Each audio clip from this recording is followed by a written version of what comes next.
Hello and welcome back to Tucking It Up. My name is Tuck, and usually on this channel we play around with makeup. But today I'm going to try something a little bit different. I want to do an anti-haul video. I've been looking at some new and upcoming releases, and I have some thoughts. Okay, so let's go ahead and get started. So all of these products I just pulled off of Trend Mood's feed. If you don't know what Trend Mood is, it's an Instagram account that features new and upcoming makeup releases. And it spans everything from budget, indie, all the way up to luxury and really established brands. So let's see which of these, and I just pulled a random selection of products. So let's see which of these products we're going to tell say good try, but please tuck off. Okay, so we are going to start with the traveling mini notepads from the Crayon case. So I like the idea. I think it's cute, right, to have, it's like kind of like a notepad, and you have your eyeshadows, but to me that's it. If I look at the colors, so these are supposed to be monochromatic palettes, and they're quite, very affordable. They're like $12 each. I have to say I'm not feeling any of these color stories. Either they're just like, some of them are just not the right color for me. For instance, the pink one, or the yellow. But I'm also just thinking like, okay, if you are on a budget, you're looking to buy eyeshadow, I don't know about the quality of these. Maybe they're great, but I just look at the shades and I think for a lot of these, I can't do really too much with them. The exception is maybe the one in the bottom right. That's got a nice mix, I think, and you could do a bunch of different looks with that probably. So I think that's the only one that looks okay to me. But yeah, for the rest of these, I think please tuck off.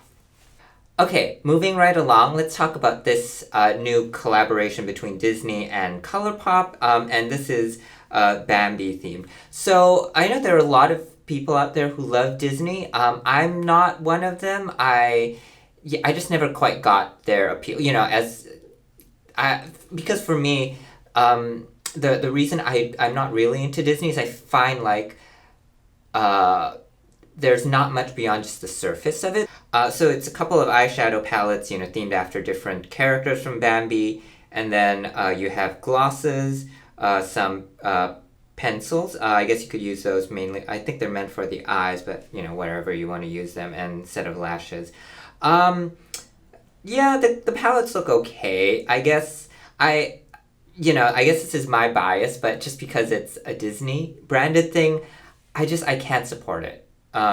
Because I think, one, they're not that interesting, honestly, and two, I think Disney is a very, very cynical kind of company.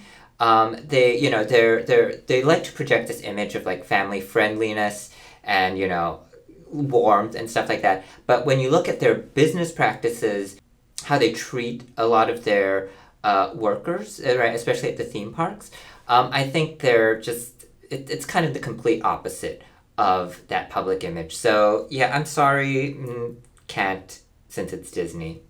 For our third item, let's talk about these Dior Backstage powders. So I know they're not meant to be, I'm intrigued. Okay, so I'm probably not going to tell these to tuck off. I know they're not meant to be like powder foundations, but I do appreciate one, of course, that they're using some male models in this. And I've always kind of, despite myself, I always really kind of like the design of their Backstage powder compacts, right? The way you have that embossing or debossing. I'm not really ever sure which one it is. But anyway, they look cool. So I'm intrigued. I might pick one of these up just to try out, and for the days when I feel like I just want a little bit more coverage, a little bit more color. So let's talk about this Circo Loco palette from Natasha Denona. So I know that's a brand that's really popular here on YouTube. Lots of beauty YouTubers love it. I personally am not that enamored with Natasha Denona. I've tried a couple of their palettes. The shadows perform just fine, but my main objection is that I never find her her color stories or her releases or the way she puts things together very exciting. So like this to me actually, this just the selection of colors here, honestly looks a little bit cheap, and it doesn't look very sophisticated or elegant to me, which is maybe not what she's going for with this release, which is fine, but it's definitely not what I'm looking for. None of the shades here look that interesting, even even if you consider each of them like individually and not whether this palette is cohesive or not. They just don't excite me in any way. So yeah, this Circo Loco palette, I think I'm going to tell it to tuck off. So let's move on to another monochromatic palette, and this one is the Daytime Realness from Trixie Cosmetics. I think, yes, this is their first eyeshadow palette. There's a couple of other things in this collection, but definitely the eyeshadow palette is sort of the big thing. I'm not a big blue eyeshadow person. I just because it doesn't work on me, I think, unless I do except in very specific circumstances.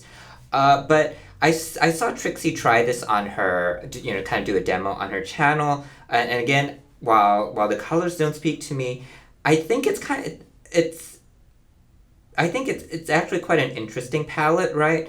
It's definitely, you look at it and you can see where the inspiration is coming from, and it really comes through. And I just think like the looks that you could do with it are really quite fun.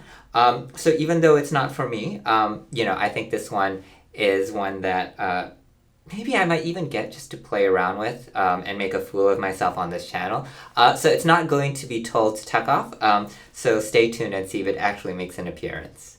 And finally, let's talk about these Liquilust lipsticks from Pat McGrath. So, this is not the first time she's released liquid lipsticks, right? So this is basically an expansion of that line.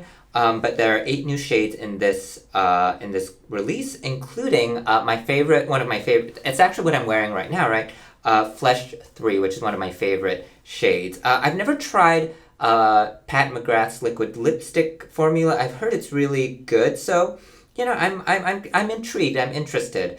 Although one hesitation I do have is that one of the reasons I love this Flesh 3 color is that it's quite neutral. It's not like, just so opaque that it looks like I have paint on my lips. And when I've used liquid lipsticks in the past, that's kind of the effect that it has, right? Like it's very opaque. It's very much like I have something on my lips.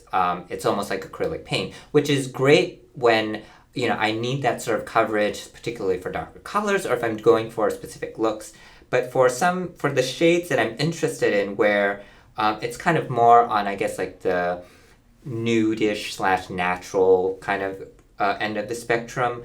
I wonder how it'll turn out. That bright red, I think I was reading the shade lineup, Elson 4. That looks really good. So I'm intrigued. So I might get a couple of shades and just try it out and see how it goes. Okay, so that's just a selection of new and upcoming releases that I wanted to talk about. That was kind of fun, actually. I might do more of these videos in the future. So please let me know what you thought. Just leave a comment. And if you like this video, if you like content like this, please be sure to like and subscribe. Thank you so much for joining me. And until next time, bye!